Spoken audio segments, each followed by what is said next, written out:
بسم اللہ الرحمن الرحیم۔ تیمم کا بیان چل رہا ہے۔ فرماتے ہیں مصنف علیہ رحمت و رضوان: والحدث والجنابۃ فیہ سواء وکذا الحیض والنفاس۔ فرماتے ہیں کہ جواز تیمم کے لیے کوئی مخصوص حدث کا ہونا ضروری نہیں ہے، بلکہ جملہ احداث سے کبریٰ اور صغریٰ اس میں برابر ہیں۔ وہ حدث جس سے وضو واجب ہوتا ہے اس کا بھی ازالہ تیمم سے کیا جا سکتا ہے، اور وہ حدث جس سے غسل فرض ہوتا ہے اس کا بھی ازالہ تیمم سے کیا جا سکتا ہے۔ فرماتے ہیں والحدث والجنابۃ فیہ سواء وکذا الحیض والنفاس۔ اس میں حدث اور جنابت، اسی طرح حیض اور نفاس سب برابر ہیں۔ جس طرح بے وضو کے لیے تیمم جائز ہے پانی پر قدرت نہ ہونے کی صورت میں، اسی طرح بے غسلہ شخص کے لیے بھی غسل کرنا اور غسل کی جگہ تیمم کرنا جائز ہے۔ اسی طرح حائضہ اور نفاس والی عورت جو اپنے حیض و نفاس سے فارغ ہوں اور پانی پر قادر نہ ہو تو ان کے لیے بھی تیمم جائز ہے۔ اب یہ کہ اس میں حدث اصغر وغیرہ ہی کی تخصیص نہیں ہے، بلکہ جملہ احداث سے صغار و کبار سب کے لیے تیمم جائز ہے۔ اس کی دلیل کیا ہے؟ تو فرماتے ہیں اس کی دلیل یہ ہے، لما رویہ ان قوما جاؤ الی رسول اللہ۔ یہ ان سب کے لیے جواب اس لیے ہے کہ نبی کے حدیث پاک میں ہے کہ ایک قوم نبی کریم صلی اللہ تعالی علیہ وسلم کے پاس آئے، وقالو، اور وہ بولے، انا قوم نسکن هذه الرمال ولا نجد الماء شهرا او شهرين فبين الجنوب والحيض والنفاس۔ انہوں نے آ کر اس کیا، رسول اللہ صلی اللہ تعالی علیہ وسلم، ہم ان ریت میں رہتے ہیں، یعنی ریگستانی علاقے سے ان کا تعلق تھا، اور ریگستان کے بارے میں جانتے ہیں کہ وہاں پانی بہت کم ملتا ہے اور بڑی مشکل سے ملتا ہے۔ تو انہوں نے عرض کیا، رسول اللہ کہ ہم مہینے میں 2 مہینے پانی نہیں پاتے ہیں، حالانکہ اس درمیان ہمارے یہاں عورتیں حیض سے ہو جاتی ہیں، نفاس سے ہو جاتی ہیں، لوگ مرد اور عورتیں جنوبی بھی ہو جاتے ہیں، تو ایسی صورت میں ہم کیا کریں؟ پانی تو ہے نہیں، طہارت کیسے کریں؟ تو حضور نے اسے فرمایا، علیکم بیارضکم، کہ تم پر لازم ہے اپنی زمین سے پاکی حاصل کرنا، یعنی جب پانی نہیں پاتے ہو تو تیمم کر لیا کرو۔ تو اس حدیث میں صاف ہے کہ حضور نے جنوبی کے لیے، حائضہ کے لیے اور نفاس والے کے لیے تیمم کی اجازت دی، کیونکہ سائل نے ان تینوں کا ذکر کر کے ہی سوال پوچھا تھا، اور حضور نے بلا تفصیل اور بلا تخصیص فرمایا کہ تم پر اپنی زمین سے تیمم کرنا لازم ہے۔ اور اس حدیث میں جو 3 چیزیں ذکر ہوئیں، جنوبی ہونا، حائضہ ہونا، نفاس والی ہونا، یہ تینوں کیا ہے؟ حدث اکبر ہیں۔ تو جب حدث اکبر کے لیے تیمم کا جواز ہے تو حدث اصغر کے لیے تو بدرجہ اولا ہوگا۔ اس لیے مصنف نے فرمایا کہ اس میں حدث اکبر اور اصغر سب برابر ہیں۔ اس لیے کہ مروی ہے، ایک قوم نبی اکرم صلی اللہ تعالی علیہ وسلم کی بارگاہ میں حاضر ہوئی، اور انہوں نے عرض کیا کہ یا رسول اللہ، ہم اس ریت میں رہنے والے لوگ ہیں اور ہم مہینے 2 مہینے تک پانی نہیں پاتے ہیں، حالانکہ ہمارے درمیان جنوبی ہوتے ہیں، حائضہ ہوتی ہیں، نفاس والی ہوتی ہیں، تو ہم کیا کریں؟ فقال علیکم بیارضکم، تو حضور نے فرمایا کہ تم پر تمہاری زمین لازم ہے۔ وَيَجُوزُ التَّيَمُّمُ عِنْدَ أَبِي حَنِيفَةَ وَمُحَمَّدٍ۔ اب یہاں سے مصنف علیہ رحمت و رضوان یہ بیان کرتے ہیں کہ کس چیز سے تیمم کرنا جائز ہے اور کس سے جائز نہیں ہے۔ اس سلسلے میں ائمہ اکرام کے درمیان اختلاف ہے۔ امام اعظم اور امام محمد علیہم الرحمہ کا موقف یہ ہے کہ جو چیز بھی زمین کی جنس سے ہے اس سے تیمم کرنا جائز ہے۔ اب رہا یہ سوال کہ زمین کی جنس سے کون سی چیز ہوگی؟ فرماتے ہیں کہ زمین کی جنس سے وہ چیز کہلاتی ہے کہ جس کو نہ آگ جلا سکے، نہ زمین اس کو گلا سکے، اور نہ آگ اس کو پگھلا سکے۔ ایسی چیز جو ہے وہ زمین کی جنس سے کہلاتی ہے، جیسے کہ مٹی ہے، بالو ہے، گرد و غبار ہے، پتھر ہے، اینٹ ہے نا، چیزیں ہیں جن کو نہ آگ جلا سکتی ہے، نہ پگھلا سکتی ہے، اور نہ مٹی ان کو گلا سکتی ہے۔ تو ہر وہ چیز جو جن سے ارتھ سے ہو اس سے تیمم کرنا جائز ہے طرفین کے نزدیک، یعنی امام اعظم اور امام محمد علیہ الرحمہ کے نزدیک۔ امام ابو یوسف علیہ الرحمہ کا موقف یہ ہے کہ صرف مٹی اور ریت سے تیمم جائز ہے، باقی کسی بھی چیز سے تیمم جائز نہیں ہے۔ اور امام شافعی علیہ رحمت و رضوان کا موقف یہ ہے کہ صرف زمین کی اوپری سطح جس سے سبزہ اگتا ہے اس سے تیمم کرنا جائز ہے، باقی کسی اور چیز سے تیمم کرنا جائز نہیں ہے۔ جو امام شافعی کی روایت ہم نے بیان کی، ایسی ایک روایت امام ابو یوسف کی بھی ہے، حالانکہ ان کا قول جو معتبر ہے، قول مشہور ان کا وہی ہے کہ صرف مٹی اور ریت سے جائز ہے۔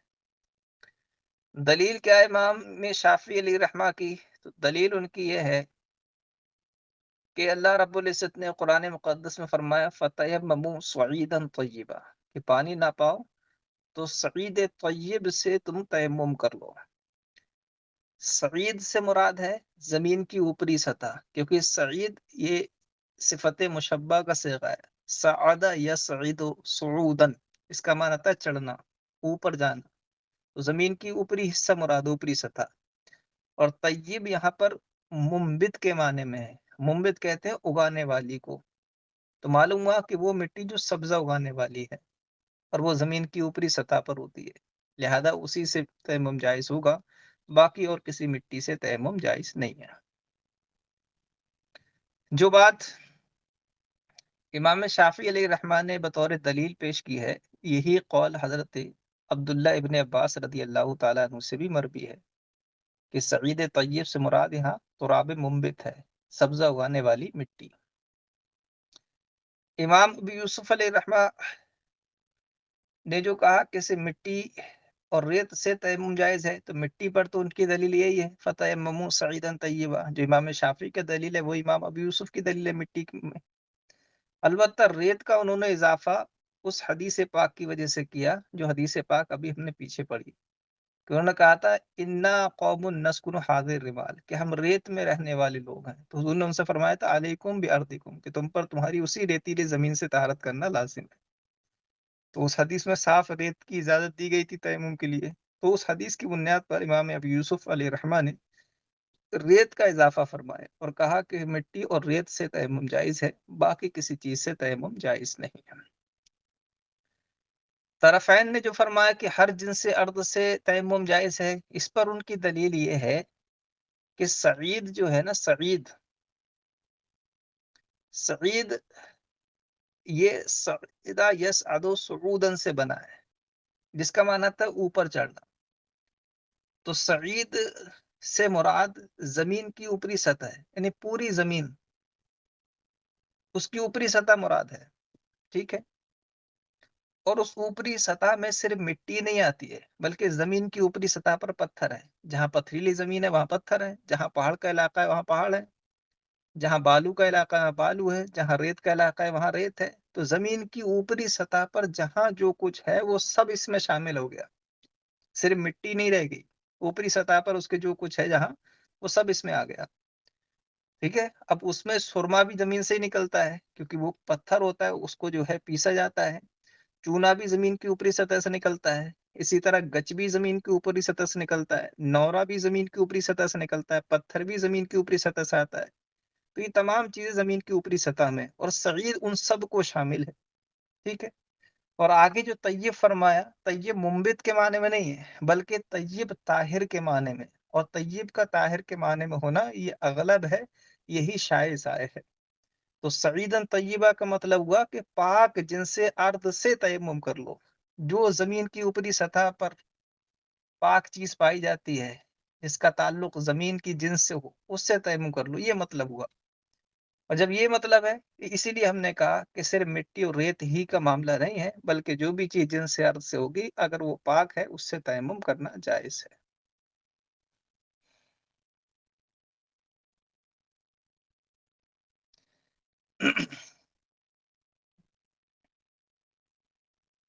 دیکھیں، وَيَجُوزُ التَّيَمُّمُ عِنْدَ أَبِي حَنِيفَةَ وَمُحَمَّدٍ بِكُلِّ مَا كَانَ مِنْ جِنْسِ الْأَرْضِ كَالتُّرَابِ وَالرَّمْلِ وَالْحَجَرِ وَالْجُسِّ وَالنَّوْرَةِ وَالْكُحْلِ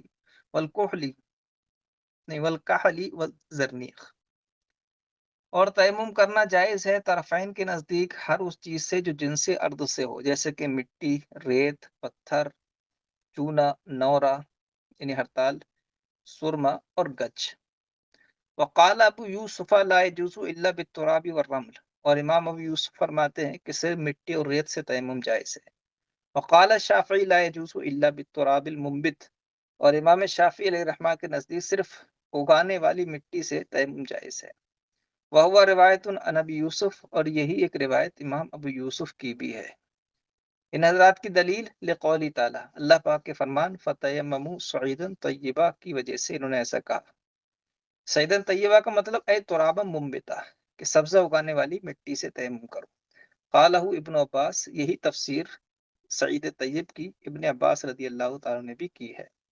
غیر ان ابا یوسف زاد علیہ الرمل بالحدیث الذی رویناہ، ہاں حضرت امام ابو یوسف علیہ الرحمٰن نے اس مٹی پر ریت کا اضافہ فرمایا اس حدیث کی وجہ سے جو ہم نے ابھی روایت کی۔ ولہما، طرفین کی دلیل یہ ہے کہ ان السعید اسم لوجہ الارض، کہ سعید یہ سطح زمین کا نام ہے۔ یسمى بہ لصعودہ، سعید اس کو اس کے بلند اور اوپر ہونے کی وجہ سے کہتے ہیں۔ والطیب یحتمل طاہر، اور طیب میں طاہر کا احتمال ہے۔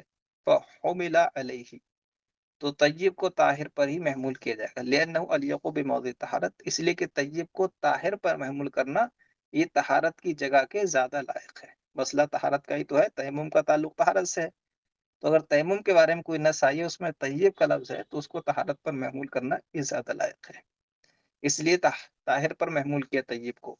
اور ہوا مراد بالاجماع، یا طیب سے طاہر کا مراد ہونا یہ اجماع سے مان لو، یعنی چاہے لغت کے شائع اور زائع معنی کے مطابق مان لو طیب طاہر کے معنی میں، یا اس پر اجماع ہے کہ طیب طاہر کے معنی میں ہی آتا ہے۔